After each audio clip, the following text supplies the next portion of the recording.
what is going on with that? Like, what am I actually talking about?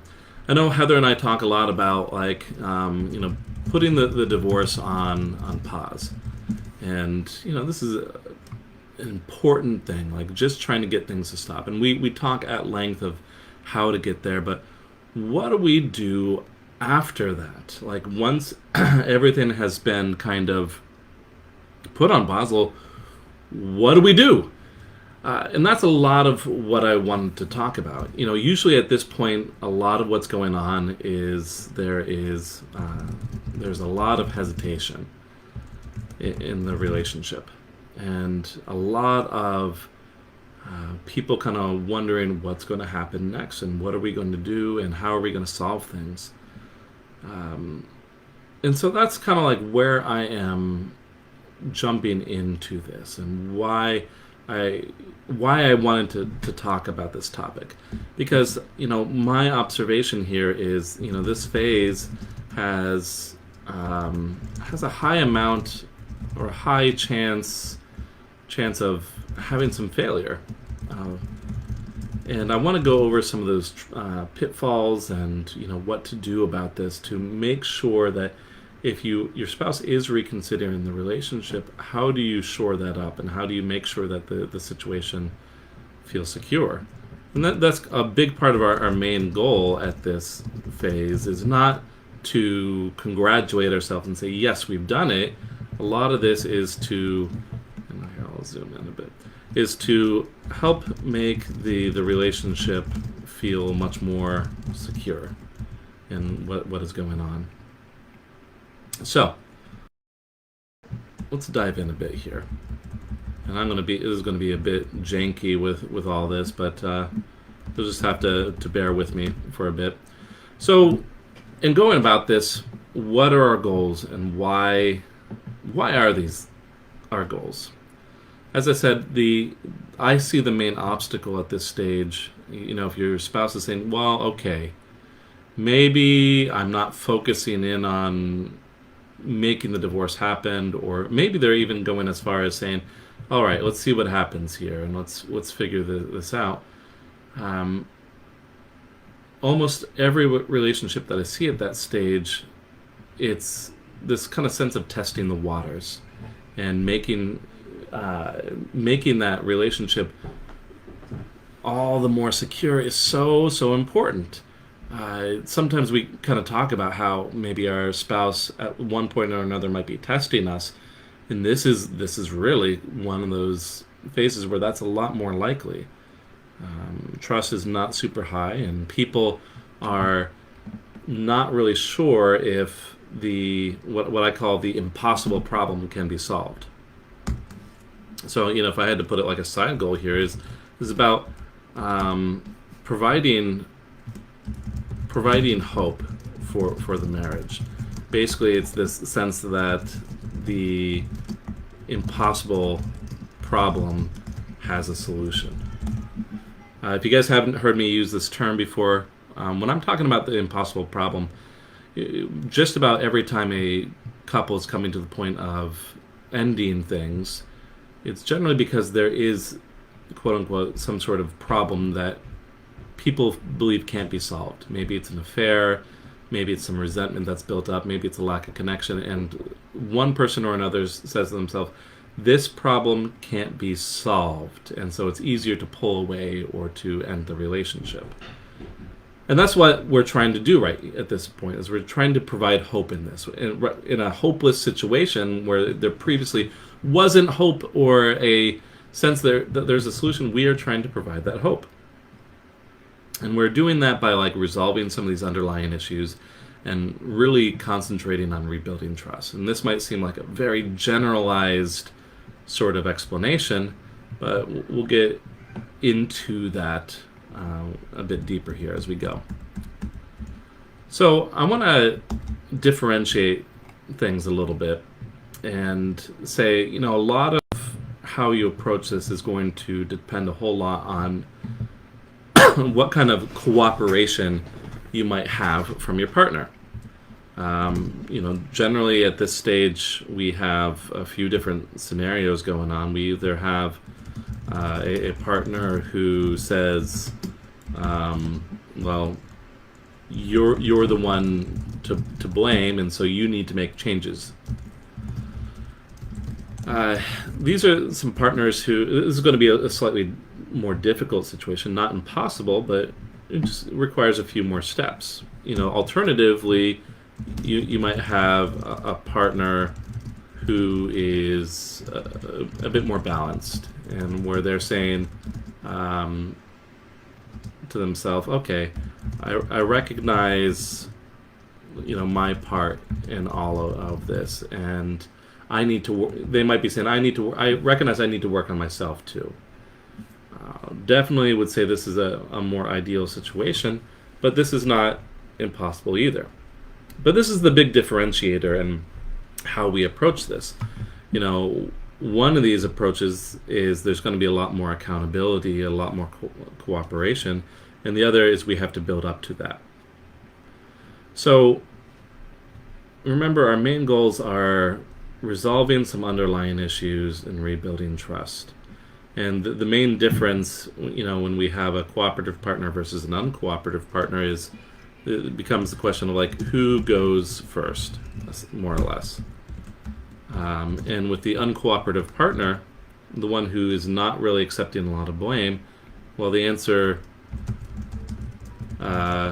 is going to be, well, that's you, the person who is willing to make some changes and do the work in the relationship.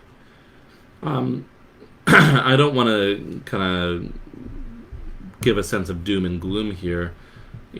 Generally when I'm working with people, I want to make sure that there is a lot of effort from my clients at first, but there's always a shift at some point where we try to balance out some of that accountability. But alternatively, if you do have that cooperative partner, well, then it's much easier to take to have a balanced approach, meaning you're able to ask for many more things, or you're able to talk about your partner's responsibility and some of the problems. You're able to ask them for some changes. But as we go about this, like I said, one of our big things is we're underlying.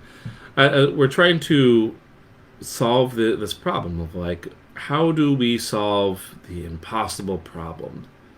And I kind of wanted to go over this in terms of give some examples of some of things that you might be seeing in your relationships, and then talk a bit about the principles underneath it. So a lot of the times we have things like affairs, we have things like explosive arguments or high tension. You might have complaints around controlling behaviors, or more extreme things. I'm saying lack of respect, but it might be labeled as abusive. All serious issues. And when we're talking about resolving some of these underlying issues, your partner's going to say, well, I want these things to stop. Remember, our kind of underlying goal here is we're providing hope for the marriage, and we're doing it through these other items here. So how is that impacted by resolving some of these underlying issues? What I'm saying here is, underneath each of these issues, like the explosive arguments or the controlling behaviors, there are other factors that contribute into it. For affairs, there's a lot of unmet needs or unhappiness, or this lack of connection. For explosive arguments, high amounts of tension, there might be difficulty in seeing common goals, or difficulty with having understanding or empathy. For controlling behaviors, a lot of times there might be issues of high amounts of anxiety or some desire to have things feel safe or secure. Meanwhile, things like verbally abusive behavior or lack of respect, even in those situations, the underlying issue itself actually is the ability to feel respected and valued or listened to. You say of course, but what I mean by this is like the person who might be, quote unquote, verbally abusive, they themselves might not be feeling respected and valued, as odd as that might sound. And so when we are trying to attack some of the underlying issues, it's important to have some discussion and some communication around what are some of these things that actually feed into these more problematic behavior. This almost always provides some amount of insight into what some better solutions might be. If you go into this and say, well, just stop the affair, well, it's all well and good, but how?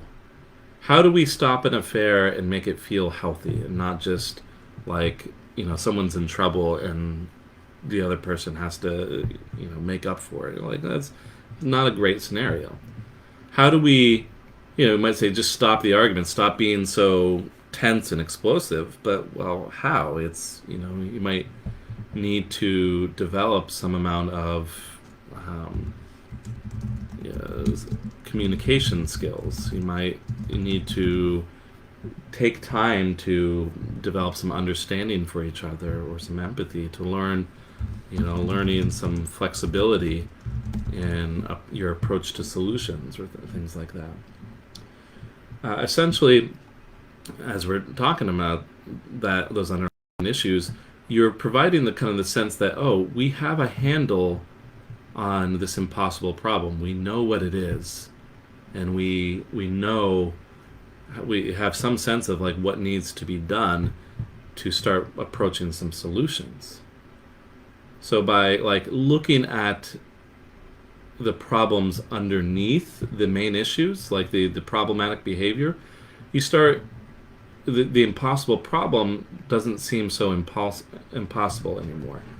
It starts to become understandable or even reasonable or even something that's to be expected. And this is, at most any stage in the repair process, this is an important piece in creating some atmosphere of healing and building. It's not just looking at the problematic behavior. I even want to write this down. Tip here. Don't just look at the problematic behavior. You want to look at what that behavior is trying to accomplish, like what kind of need it is trying to fulfill. And if you're able to answer those questions, you are a good chunk of the way towards some solution. Like I said, providing some hope because we now have understanding around this impossible problem. It's not just this big mountain of an issue that we have no understanding about how to surmount or how to get around. So we keep going. Of course, just having some understanding isn't enough. We actually have to, take some action around this. And that's a lot of like what rebuilding trust is about. Everyone talks about, okay, we need to build up trust again and we need to do something about it. And a lot of people don't really understand like what is involved in rebuilding some trust. I'm going to put this down a little bit further in the list. But, when one understands really what contributes to building trust, it becomes a lot easier to move in that direction. A lot of like what this is trying to accomplish here is, once again, here's this underlying goal of we are trying to provide hope for the marriage, the hope that this impossible problem has a solution. You might have the understanding of what's going on, but does your partner actually trust that there's going to be some follow through? And so when you're saying, okay, I know what's going on, we have these unmet needs and we have this lack of connection and we have some, we need to develop some communication skills. Well, those are all well and good. Those are very general solutions, though. And so in the process of rebuilding trust, highly, highly important to make sure that you are defining, well, I talk to a lot of clients about this, defining success, or basically other ways of putting this is, creating some clear expectations around some of these things. So if you're saying here, oh, all right, we need to develop some communication skills. All right. Well, why? Why is that important? And what does that actually look like? What are we doing to develop some better communication skills? They say, well, we're going to be more open and honest. Okay. Does the solution require some specific structure? I would say in most cases, especially when you're starting off in the healing process, most cases the answer is yes.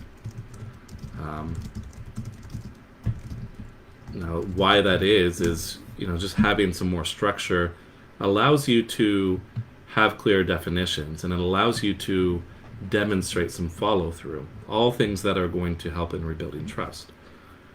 When creating some clear expectations, it's good to know, are you on the same page? Are you actually looking at solutions in the same way? Even further, are you defining solutions in proactive or positive terms, rather than we're not going to lie to each other or we're going to stop the affair? Those are absolutely garbage goals. Those kind of goals of passive goals are like I said, they're garbage, because it requires to do nothing. It requires you to do nothing in order to succeed. And really, in those cases, if you're saying I'm going to stop lying, how do you actually know when there has been some success? My observation in these passive goals is you only really notice them when there's failure, and that tends to be noticed really easily. Alternatively, proactive goals, they allow you to demonstrate follow through, and it allows you to demonstrate how important this is to you. It allows you to really kind of shape the message around these situations.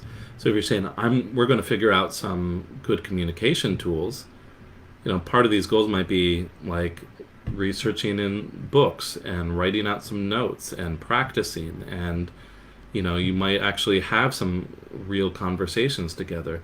It says, hey, here's our goal, defining what success is, and now we have some follow through, which in terms of rebuilding trust is very key, where we set expectations and then we follow up and actually make that happen.